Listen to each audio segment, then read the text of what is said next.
Hi guys, Jordan from B&B Campers. I'm just going to do a handover video on your Adria Coral Compact.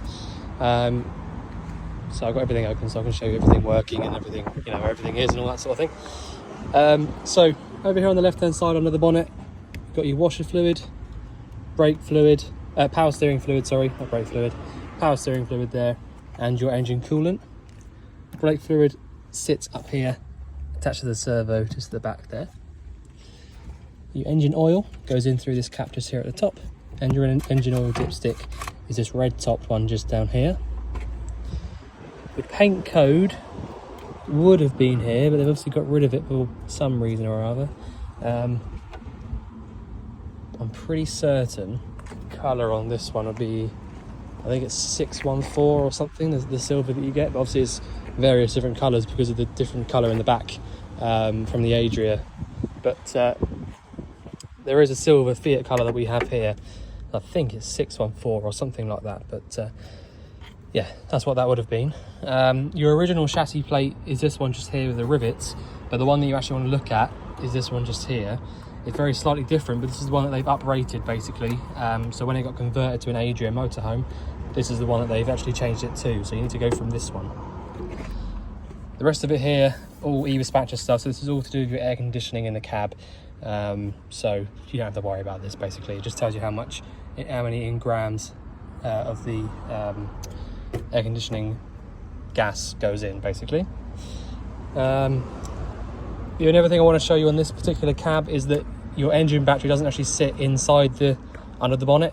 The engine battery sits under the floor in the cab. So the positive terminal for your engine battery is that one just there under the cap. And your negative is this just here, this little prong here. So you see there it says only for jump start. So negative, positive. And that'll jump start your engine battery basically. So yeah, that's what that is.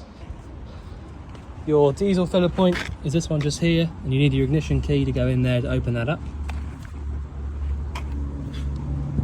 Hookup point, so if you had access to a hookup cable, cable goes in there, and that gives you access to any 240 volt sockets, anything that works on the 240, and also your battery charger will automatically come on and start working. Freshwater inlet, that's that there. Little tip is if you have some kind of silicone spray, which is really helpful to have if you've got a motorhome, silicone based spray, lubricate this as best you can, you know, every once in a while, because these do go dry, and if it gets too dry you won't be able to take it off because it will be stuck on.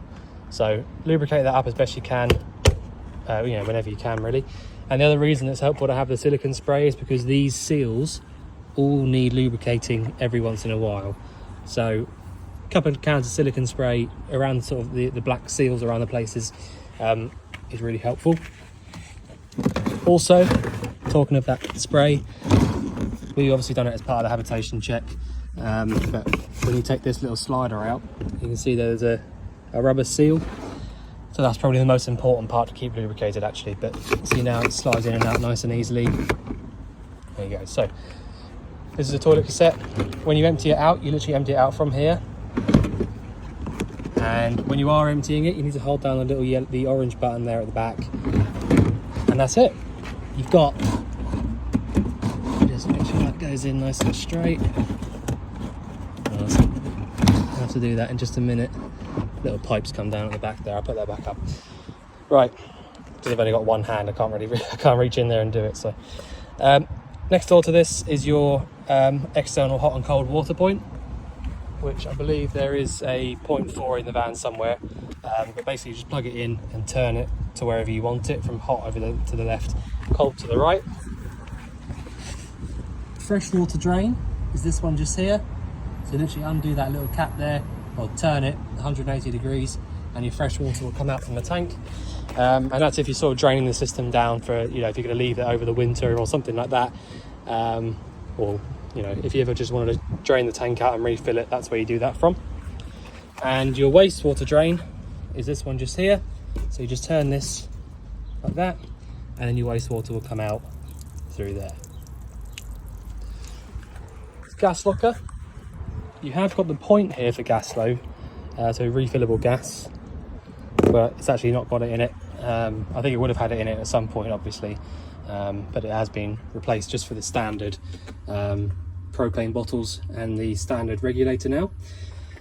So I fitted a new pigtail as part of the habitation check because the one that was on it was out of date. So you got 2021 on here, so you got till 26 to replace this.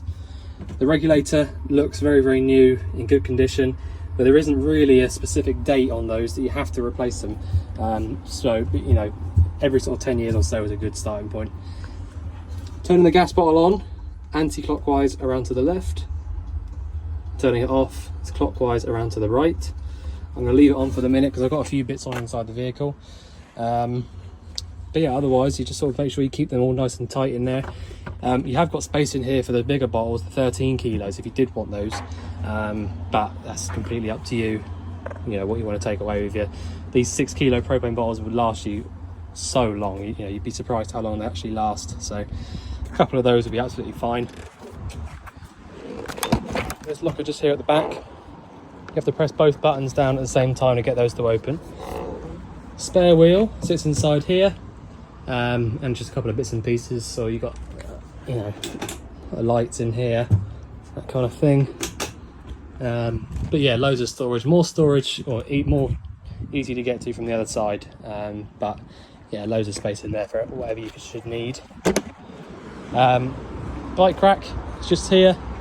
So you've got the 2 arms that hold onto the top of the bikes, and the 2 legs that you sit down here. So you basically put your bike on here, these grip around the tyres, the wheels, and then these hold onto the top of the bike. Tow bar, PWS tow bar, they're over in Poole. So, you know, fully fabricated tow bar, not cheap to have them done on the motorhomes, because obviously the chassis are a little bit longer than the actual van, so they have to be fabricated. Reversing camera, it's all there, you know, you've got all the extras really. The external gas point, external water point, you know, it's all, yeah, pretty much everything really. So this is the other side of the locker. The only thing I want to show you in here really is you've got a 240 volt socket just here, and also this weird looking thing here is really important. This is your boiler drain. So it's the newest, well, the newer style one. So what you have to do to actually drain it out is just turn this thing at the top so that it's facing long ways rather than sideways like that, and then this little button here at the bottom will pop out, and once that's popped out, all the water from inside the boiler will just drain out onto the floor. Now obviously I don't want that at the moment because I've got it lit up on gas and it needs to be full before you can use it. But you know, if I show you what would happen, so you turn it, that drains the water out, stop it draining out, turn this back and push the button in. You see what I did? So literally I just turn that button back and then push the button back in, and that stops the water coming out from underneath. So you'll see underneath a load of water just came out, because it does come out pretty quickly. But that's how you drain out your boiler. If you were going to drain your water down, you know, if you're going to leave the van for a little while, or if you weren't going to be using the vehicle and it was going to get really, really cold, you need to make sure that you drain that boiler out as well. Boiler vent, so I've got this lit up on gas at the moment and I can feel the hot air just here. External gas point, so, or your barbecue point you'd call that really. So that's there, and then if your awning obviously, which is where they tend to put them. And your fridge vent just here. Sometimes there's 2 of these, but there is just the one on this Adria. So if you have it lit on gas, you can put your hand over here and feel the hot air coming out through there. Because you see, I don't know if you can see it on the video, but that's where the top of this sort of the flue for the the fridge, sorry, comes up and comes out just there. Nothing to show you behind here. You've got a little door catch just up there. In the cab, there's not a huge amount to show you really, but it's a nice spec in here. Oh, actually, there are a few more bits than I thought. So you've got a 6-speed manual gearbox rather than the 5. Reversing camera, obviously that just comes on as soon as you pop it into reverse, so that's all there and wired up already. Cruise control, all works from this stalk just down here. Air conditioning works from this little button just here in the middle. And obviously you have to have the numbers on 1 or above for that to actually come on and start working. You can lock and unlock the cab from inside, and your hazard lights are there. There are other bits and pieces around the vehicle, like just here you've got your electric adjusting mirrors and your electric windows obviously. The bonnet release sits, if I just go around and show you, I'll do it all properly. So if you want to release the bonnet, you just open up this door here. You'll see this little lever just inside the passenger door. And I also know that you pointed out when you saw the vehicle that this here wasn't working. So basically, if I show you there, you got that little piece of metal just here that's now attached to this handle. So I basically just copied the other one because the other one's working fine. That little bit had popped off, so I just pulled that over, and now when you pull that out, the seat swivels around perfectly and then locks back in like you just saw there. So that's it moving, and then there you go. So that's all sorted. I'm in the middle of sorting out 2 of the wheel trims because 2 of them were okay and 2 of them were sort of knackered. So I've sanded back and resprayed 2 of them, just waiting for them to dry off properly, and then we'll put those back on. So yeah, it's all come together quite nicely. Habitation check is all done, and that's that. So I'll just go around the inside of the vehicle now. So above the door here, you've got your main control panel, obviously nicely sort of branded Adria there. So you've got a little switch just here that turns on everything 12 volts. So I pushed it to the left. If I press left again now, everything 12 volt would turn off, so all your lights would stop working. But as long as that little green light there is on, you should be able to go around. That's your extractor, and then your lights. So everything 12 volt like that, so lights, extractor fan, ignition, that kind of thing, won't work until that little green light above the 12 volt symbol is on. And if you push to the right, you'll see you get a little orange switch there come on, and that turns on the power for your pump. You can then get water coming through the taps, hot and cold. And if you also go into the bathroom, you can see there it works on all of those like that. I'm pretty certain as well that it also does the water for your toilet. Let me just turn this around a little bit. So the water for your toilet, I'm not going to put it around because I've actually not put the cassette toilet back in properly yet, have I? So but the water for your toilet, so your flush fluid is just this one here, and that draws directly through from your fresh water tank. The bathroom, you know, you've got the shower there obviously, but I can't show you that because I'll just get soaked. But it's all there and working exactly the same way as all the rest of it. The skylight, I'll just show you that quickly. When you wind it down, it'll get to the bottom, and once you're there, you've got this little thing here which is the lock and unlock symbol. Push that to the left and that's completely locked in. So when you go to undo it, you have to unlock it first before it will go up. That's just a little thing I wanted to show you. Right, so your pump there, so the pump's switched on and it's not running. So that's a good indication that there's no leaks and that it's got a good pressure switch there. It's all sort of pressurized properly and all that sort of thing. So pump switch is there. You've then got your battery level tester. The engine battery usually won't show up on the, you know, not properly anyway, really. It's not, to be honest, if the engine starts up, then you're fine. But you push to the left just here. This will show you your leisure battery voltage. So you can see there, it's about 14.5 volts or thereabouts. So, you know, I wouldn't be surprised if there's something on the roof, like a solar panel or something, but I'm not 100% sure if there is. Let's just see. There you go. Thought there would be. So 14 volts is quite a high voltage to have in any leisure battery, but if you look outside, it's pretty much the hottest day of the year at the moment. So obviously sun's beating down on top of the solar panel, so you've got, see if you see there, look, 13.8, 13.9. So you know, it's completely all going into there. And also, if it says battery 1 and battery 2, I would also imagine that's wired up to your engine battery as well. So, you know, you shouldn't have any problem starting up either of the, you know, starting up the vehicle or doing anything in the back end via the 12 volt. So that's there. Solar panel already wired up to the engine and the leisure. So that's how you check your battery voltage. And your freshwater level, push left on there, and that tells you you've got about half a tank of fresh water. Push to the right and it'll show you how much wastewater you've got, and you can see there it's empty. So you're just looking at that little, the sort of orange scale there to tell you how much is in it. So push left on the left one for the leisure battery voltage, but like I say, if you push right, it doesn't really show you anything, but that's quite normal.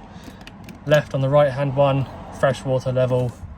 Right on the right hand one, wastewater level. So you have also got a tank heater. So if I push and hold onto the right, I think, see there, the little orange symbol comes on. That's your tank heater. So you should only ever need that in the absolute coldest of the cold. You don't really need that otherwise, if I'm honest with you. But that, you know, you have got it there if you want it. And your hookup lead, if your hookup was plugged in and your charger was working, that little symbol up there would come on. So 12 volts on and the pump switch is on. I can then turn all my lights on. You know, there'll be a switch for the awning light, and the awning light itself has actually got a little on and off switch on it. So if you just reach up and press that on, it should come on. Well, it will come on because you've had it on as part of the habitation check. So that's just basically light switches just there. Your paperwork and the freshwater point, you know, the external point that I said about is just here. Paperwork's in that box there. I can see it's sort of loaded right up with paperwork, so that's obviously exactly what you want. Your trip switches for this fan are just in here as well. So if you plugged your hookup cable into the vehicle and realised nothing was working on mains, you would have to look in there and make sure they're all in the upright position rather than down. Yes, so other than that, your freshwater tank is just inside here, and also your water pump sits down there on the off side there as well, or near side I suppose. Right, you've got a 3-burner hob. Now you need an igniter or a clicker of some description to light any 3 of these up, because there isn't any ignition on here whatsoever. But that's those. I'm not going to show you how they work because it is literally just like any household cooker, to be honest. It's a you know, left one, middle one, and the right hand one. When you first come into the van, if you want to use your hot water and stuff like that, it's really important that you put that pump switch on and just come over to your sink and make sure that when you turn to the left hand side, to the hot, that your water comes through nice and clearly like that, and not sort of coughing and spluttering and all that sort of thing. If when you pulled that hot side, it did start sort of coughing and spluttering, that means that your boiler isn't quite full of water yet. And if the boiler isn't quite full of water yet, you do need to do it first and just wait for that water to come through on that hot side. When the water comes through like that, it means it's definitely full. So if it isn't coming through like that, just hold it for a little while and wait until it does. It won't take long, it'll be about a minute or so. But, you know, for example, if you've drained it out for reasons that I said earlier, when you close that valve back over again and want to fill it back up, it will take a couple of minutes to actually fill itself back up. And the only way to fill it up is just literally by putting that hot side there and waiting for it to come up and start coming through properly again. And obviously all of that is assuming that you've got fresh water in the tank. So, you know, there's a couple of things you need to remember, but that's just one of them really.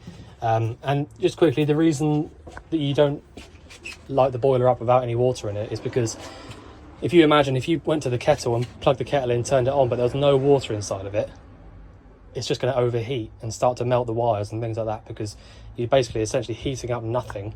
And you know, these things are made to heat things up, so if there's nothing inside them to heat up, they just get hot and then overly hot and then just burn out. So it's really important to make sure that you are full of water before you start turning the boiler on, which I'll show you how to do in just a minute. Other than that, you've got sorry, I can't get my words out today. You've got the fridge down here, which is a really nice simple fridge. If I turn it off for a minute, push and hold there until all those lights go off. So this is now off.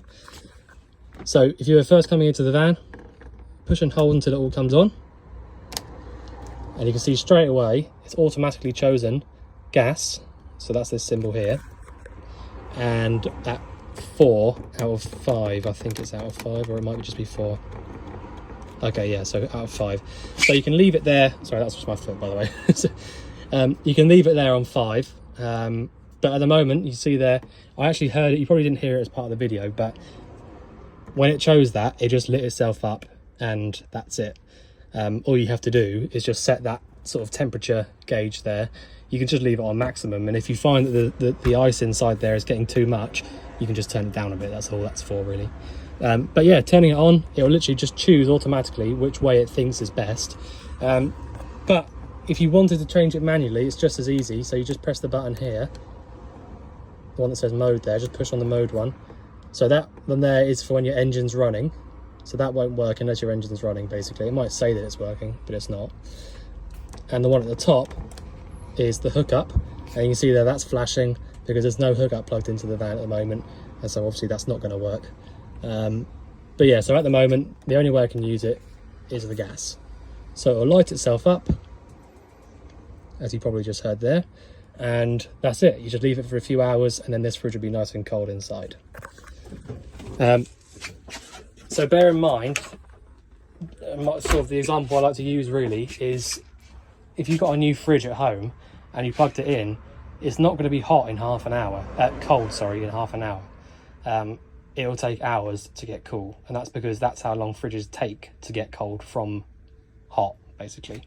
Especially on a day like this, you know, the fridge hasn't been on for a few days now, and it's sort of 30 degrees outside, so this fridge will struggle to get cold.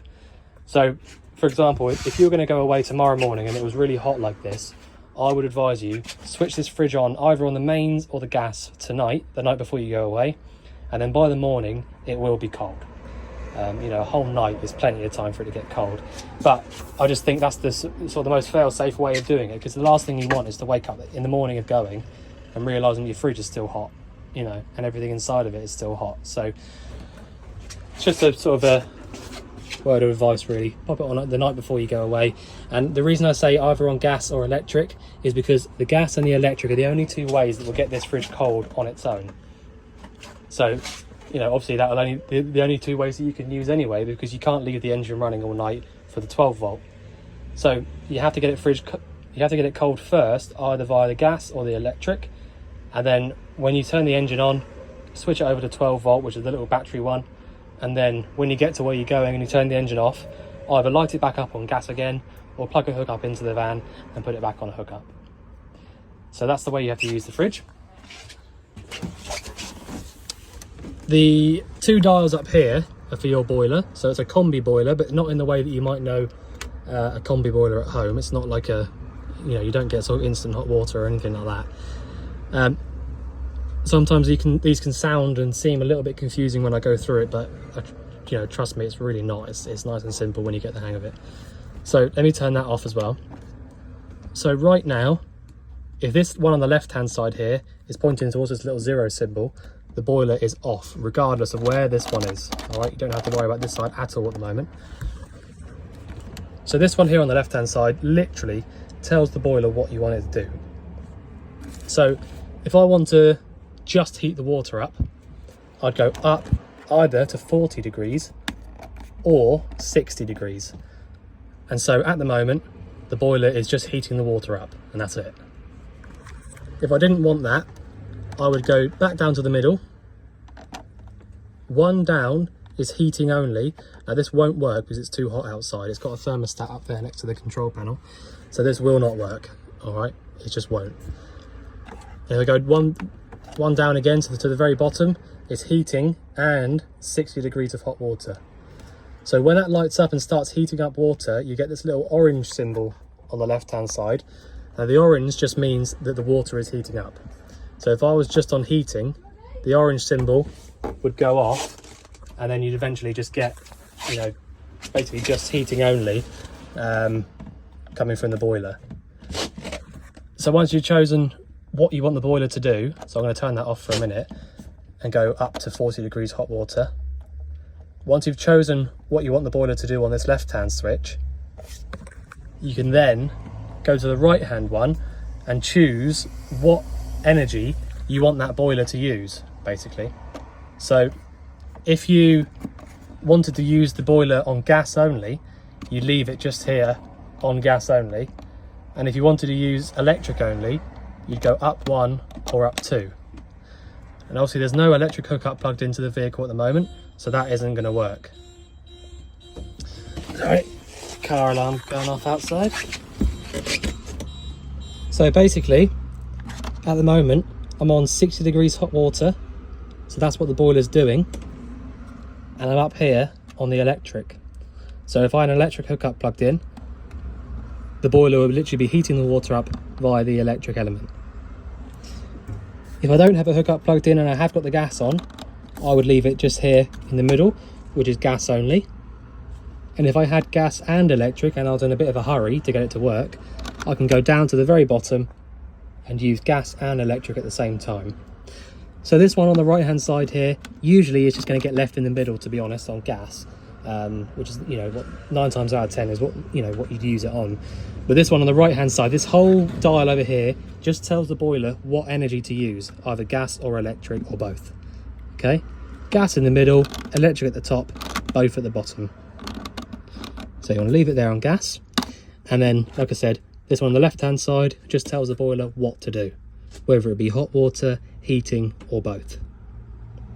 Okay, so I can turn that off by going to the middle again, and like I said, it doesn't matter where you leave this, it's just, you know, as long as this one here is off in the middle, you're good, you're off. I can turn the fridge off now as well. And so the last thing really is going to be your oven and grill. So you've got a piezo igniter, which is what that button there does.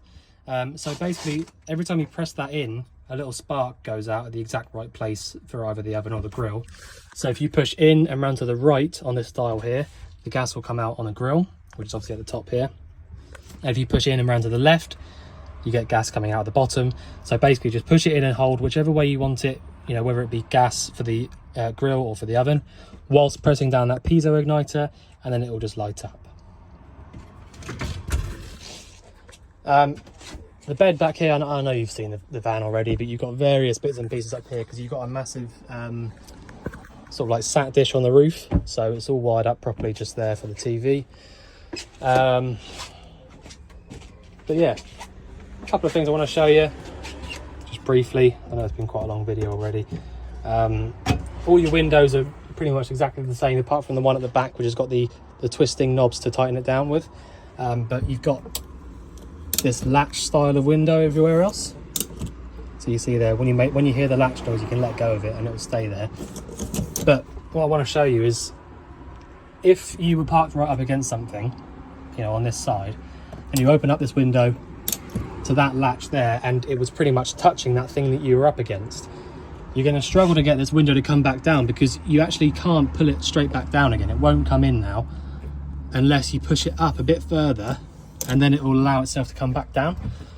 So basically you need to make sure that you allow yourself that little bit extra space to allow that window to come back in, because if you don't, well, it's not the end of the world if you don't, because you can just take these 2 screws out up here to take them off, but obviously you don't really want to have to do that. So you just make sure that you allow yourself a bit of space by all the windows, just so that you can open it out that little bit further to allow it to come back in. Your blinds all just come down like that, so you've got either the blackout or the fly screen. That's the same all the way around. And your skylights are so easy. You've literally got this handle here, so you push the handle forwards until it goes down, and then push it up like that until this little button goes over it. That is it. If you wanted it a little bit lower but still tight, you can push them up into these little gaps, or one further like that, so it is still open a little bit now. If you don't, close it up, and that's it. So when you come to leaving the van or getting it and driving off, you need to make sure that all of your windows are shut and closed over in their proper locked positions. It's a good practice to make sure all of the skylights, blinds and things like that are closed as well, because they do tend to sag if you drive with them closed, you know, shut across. But yeah, other than that, 12-volt power off, gas off inside the locker.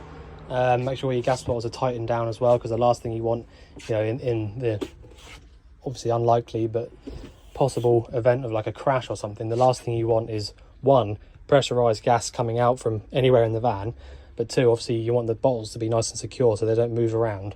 So it's really important you keep them tight in there and turn them off before you start driving anywhere.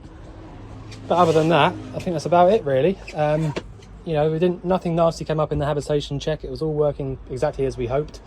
So yeah, other than that, if you think I've missed anything out or you want anything covering again, just let us know. But otherwise, we look forward to seeing you soon to collect your van. Thanks very much.